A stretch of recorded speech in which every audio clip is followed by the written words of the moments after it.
I told myself I deserved it. A break. A retreat.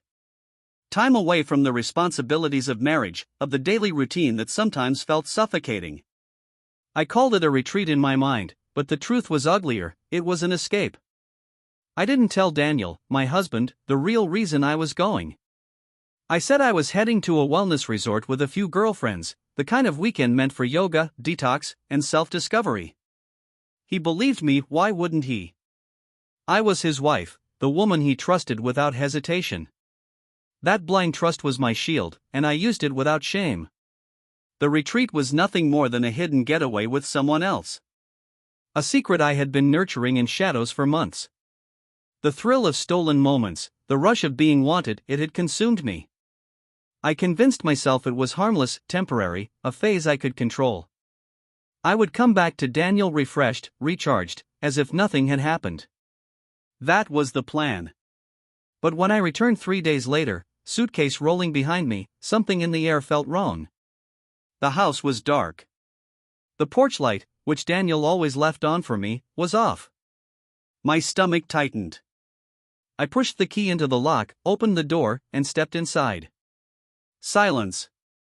Not the comforting kind of silence, but the hollow, suffocating kind that tells you something is missing.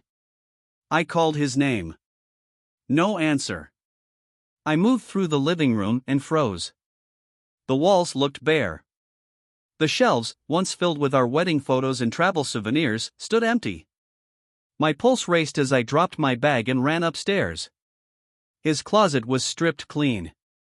No suits, no ties, no shoes. Just wire hangers swaying slightly, mocking me with their emptiness.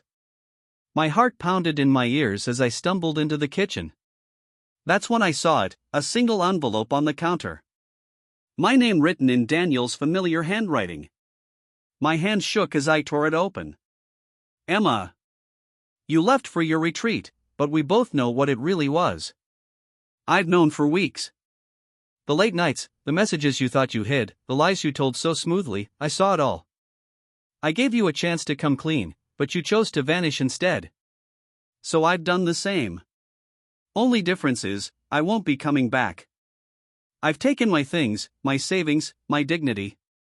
The house is yours now, but it will feel as empty as the vows you broke. You thought you could disappear into someone else's arms and return to find me waiting. Instead, you'll return to silence. You wanted freedom, now you have it. Goodbye. Daniel. The letter slipped from my hands, fluttering to the floor. My knees buckled as I sank to the cold tiles. He knew. He had known all along, and instead of confronting me with anger or accusations, he had chosen something worse, to vanish completely, to leave me with nothing but the echo of my betrayal. I scrambled for my phone, dialing his number. The number you have dialed is no longer in service.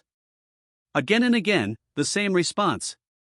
My chest tightened as panic set in. I opened my banking app, praying for a shred of stability. The balance was 0. Every account emptied. He had cleaned out everything. I rushed to the garage. His car was gone. Back inside, I opened drawers, cupboards, nothing. Every trace of him had been erased, as though he'd never lived there at all. I was standing in the shell of a life, a home stripped of love, of presence, of him. That night, I sat on the living room floor, surrounded by silence that felt heavier than any scream. The man who had once been my safe place, my constant, had slipped through my fingers without a fight. He hadn't shouted. He hadn't begged. He hadn't given me the chance to explain. He had simply walked away, leaving emptiness in his place. And in that emptiness, the truth hit me. The affair hadn't been worth it. The thrill, the escape, the lies, it all dissolved into ash the moment I realized what I had lost. I had traded love for lust, stability for secrecy, trust for betrayal. And the cost was everything.